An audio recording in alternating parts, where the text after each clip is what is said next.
Me. You? Well, welcome back to another Revolt Garage. What? I said garage for you and everything. I didn't say garage, like especially. That's what made it worse. Come on, dude. It's a Revolt. Welcome back to the Revolt Garage. Yep, the Revolt Garage. So, yeah. I guess bad news to start. We should be on our way to Bonneville right now, and it rained out again. It's rained and it's not going to be hot enough or windy enough to blow away the water. So, next event is going to be El Mirage.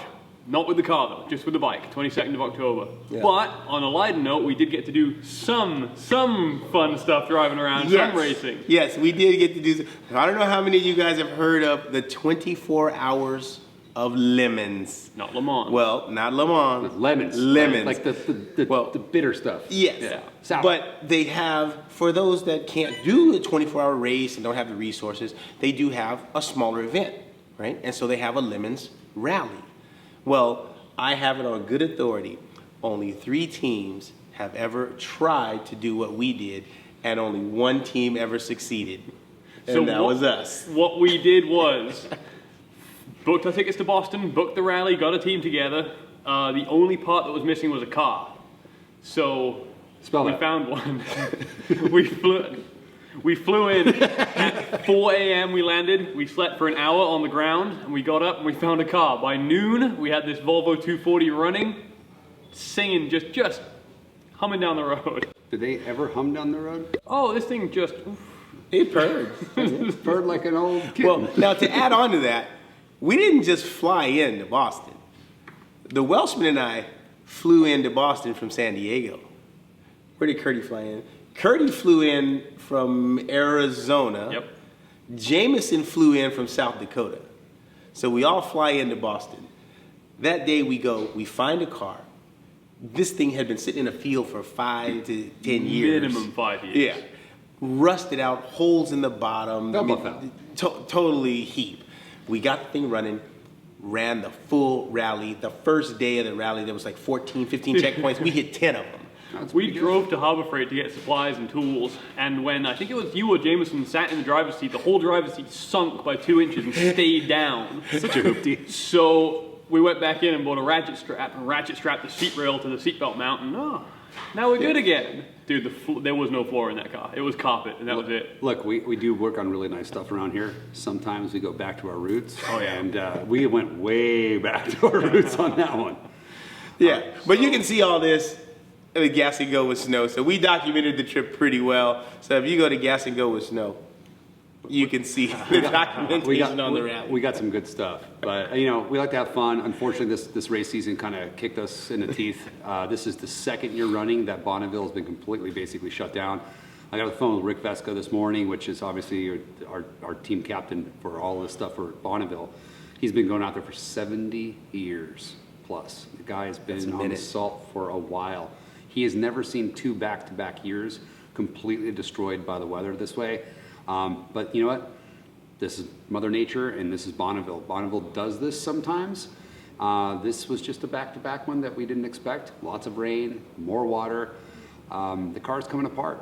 It's going to go back to gas, which is pretty cool. They're going to run the original engine that they ran on there. It's a Ford Model B, but it's going to have an overhead cam on it. So what's going to happen to the running gear out of the Little Giant? I think it would be really cool to put that in, I don't know, like an old farm truck or something like that, right? Nah, farm truck couldn't handle that. Yeah. How about the HBD?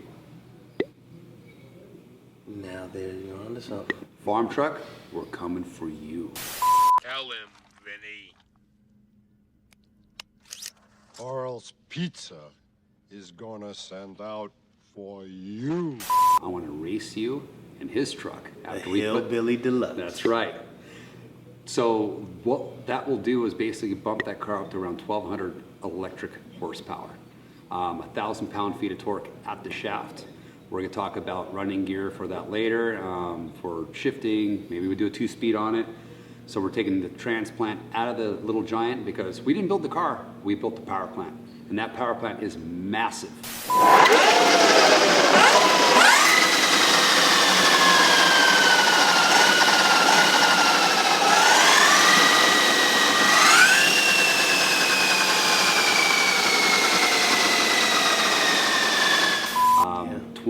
400 amps Yeah. at 400 volts. Continuous. Continuous. And those motors will crank out about 450 kilowatts each, about 1,200 horsepower combined with a big belt blower drive. That thing's going to be insane. So the Hillbilly Deluxe is getting a gigantic makeover. We're going to cut the front back off of that thing, put some carbon fiber on it. Muncie Speed's already hooked us up with some really cool tubs. We're going to probably get some more stuff out of them for hood, fenders. I know it's a cool, yeah, we got to put full-blown drag. I don't think those 10.5 inches are going to do it anymore. No, we're not running full tire anymore. No, we're putting full drag slicks on it. This is going to be a serious car. And at this point, we're going to step up the cage, do a lot of safety updates to it. Yeah. Check it out. You guys are going to love what we're going to do with this thing. We're going to go back on the drag strip and we're going to kill some stuff. It runs yeah. good. Yeah. Run with the best, yeah. Behind me, obviously, two of our favorite builds. My Mustang, which is a shop car, and we got Tim Allen's car. It is running, wheels are turning. All right, I heard something engaged. I'd like to hear that engaged. Buzz. Hey!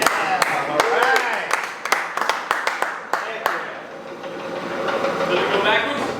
What's that? Does it go backwards? It should. Let's try reverse.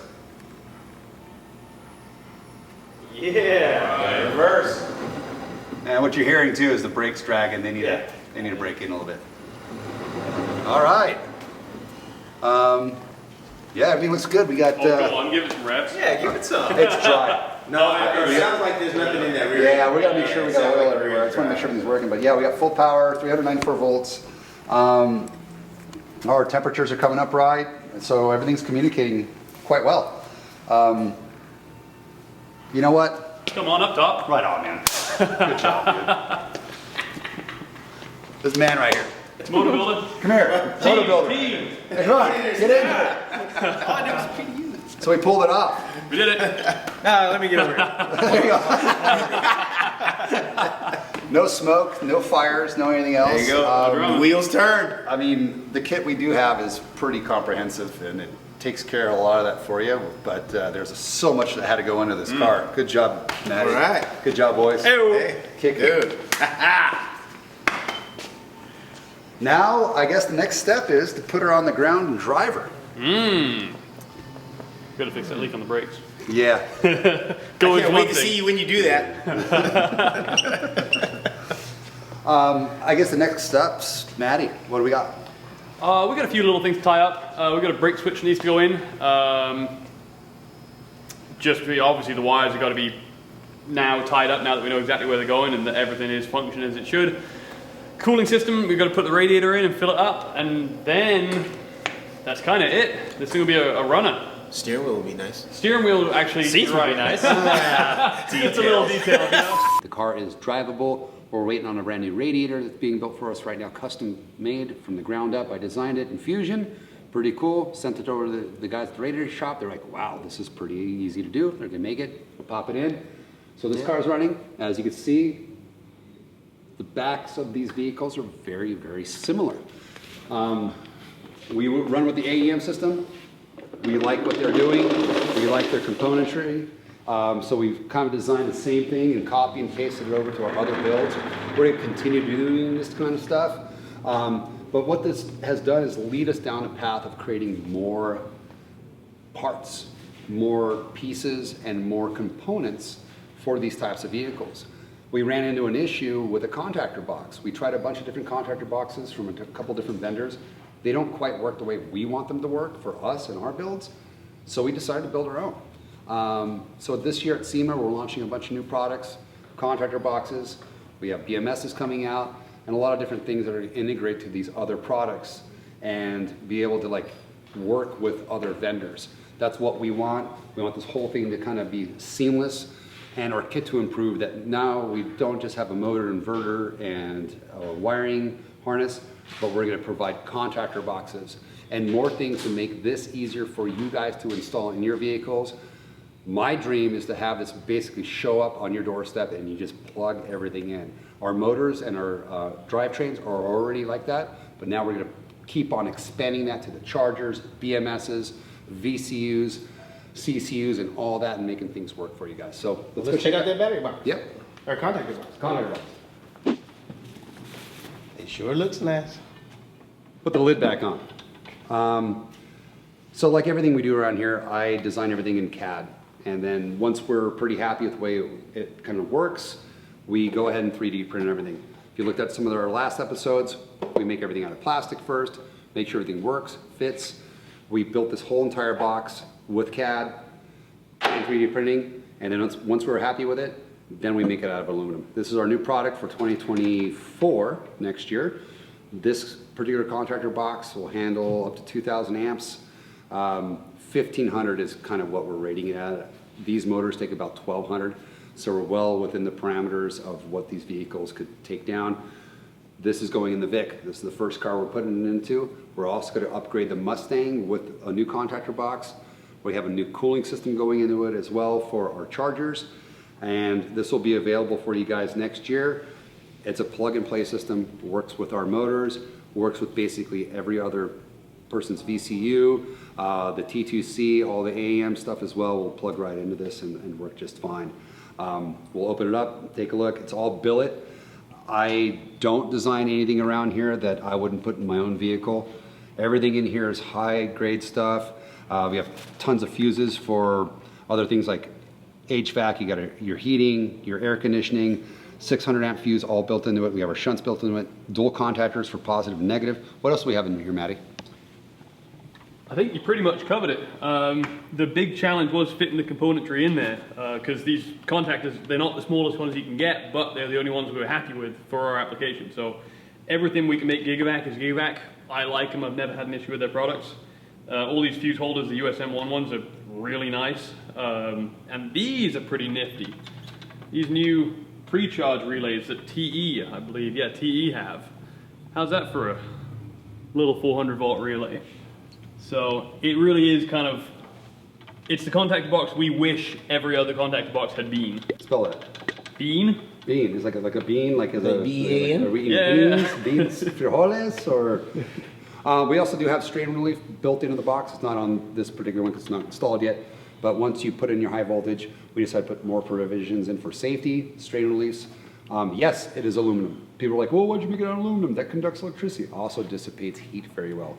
Contractor boxes do build up heat, so we want to make sure that it's bled off and we pull the heat out of the components as fast as possible. It's a really good way of doing it. All our bus bars are copper. They're also nickel plated, so we spare no money to make this as this is probably one of the best contractor boxes available. Actually, I think it is the best contractor. I'll say that. This is the best contractor box you could buy right now. That's for true. I'll tell you that right now. It really should work, whatever system you got, whether you want to use one contactor or both, it kind of should work for any application. That was kind of the goal here, was to, doesn't matter how you got the rest of your system wired, this will plug into it some way or another. Yeah, we started designing this about 2 years ago, but other people were coming out with them, so we're like, okay, we don't want to step on anyone's toes and let everyone, but we didn't like them. So Slick Will helped us out with this. He's a big part of this particular product being released. We got some more cool stuff coming out too. Stay tuned for that. Not just this one thing, but we have like now the divorce system for the LDUs. Yeah. So that means you can That's take a a big one. large drive unit out of a Tesla and divorce the actual inverter off to the side and make it work in a smaller package. So if you got a cram net, like we have a build coming up that is a front wheel drive vehicle, we couldn't put the whole large drive unit in there. So we had to divorce the actual inverter off of it to kind of make it more compact and get inside the vehicle and make things work. But stay tuned for all that stuff. The Vic is running. What else we got going on? Now, I know that you guys probably heard a lot of terms, and maybe you didn't know what all those terms meant. But there is a way to learn all of that. And next week, I'm headed out to do another training session. So I go periodically, about once a month I've been going out to Arizona, and I do a training class with Legacy EV. So Legacy EV offers an EV training program, and what that training program will do, it'll teach you safety, it'll teach you how to work with high voltage, it will teach you all of the components that these guys just mentioned in this contactor box, as well as the rest of the components that you need to convert a car from gasoline to electric, or just build an EV on your own. So it's a great program if you're starting a business or you want to move into the EV conversions. The Legacy EV training is definitely a good place to start.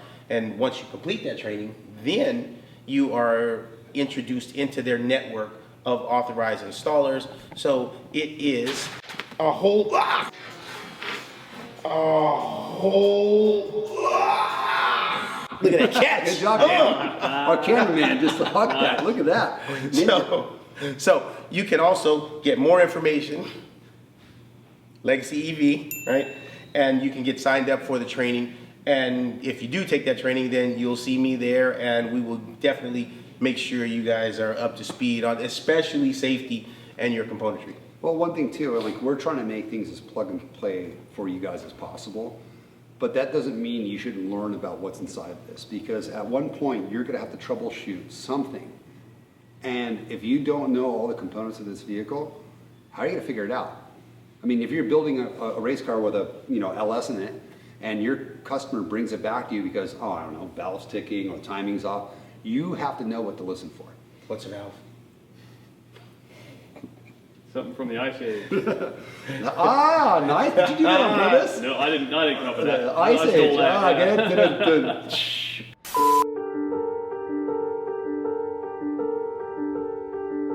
Good job. You should be a comedian. Pat yourself on the back for that one. I wish my arms were longer. But once again, we're trying to make it as easy for you guys to install and put the stuff in the vehicle. This took years of development and just crashing and burning. I mean, you've done this for a long time. You've wired a ton of cars. You know more about this stuff than pretty much most people in this industry. How cool is it to have something that just plugs right in? Oh, it's real nice. And the pin out on the connector, it's just contact drivers. It's just contact drivers and easy to get to. Everything is easy to get to, easy to understand. You can follow a wire from one point to another. So no, I totally agree. So troubleshooting is minimal as well, but you guys have to learn this. So back to the Legacy EV thing, they've been very good. Their training sessions are great. You can learn all the basics and some advanced stuff to make sure that you know how to handle this. Also, these are 400 volt systems and up. So handle up to 800 volts. You gotta be careful with this stuff. It's a silent death, silent killer, but safety's a big thing, and that's something that people really haven't really wrapped their heads around with this industry, because you can't hear it. If there's an engine running, you know not to touch it because it's making a bunch of noise, the heat's pouring off of it, your hand gets close to something, like, that's kind of hot. Yeah. Here, ooh, zap, and it's too late. So once again, safety is a big thing. Learn it, breathe it, go through the training sessions. We highly recommend them, even if it saves one life or stops you from burning a car down, because that would look really bad. I mean, the ICE guys already hate us. We got a lot of hate, which is fine. We love it. Bring it on. I mean, the more people bitching about us online, it just drives the algorithm up. And I hate to say it, this stuff's here, and it's faster. We made the Little Giant go faster with electric than it ever has since 1957. And that car has more records on the Salt than anything. And we made it go faster. So this is here. It's here to stay.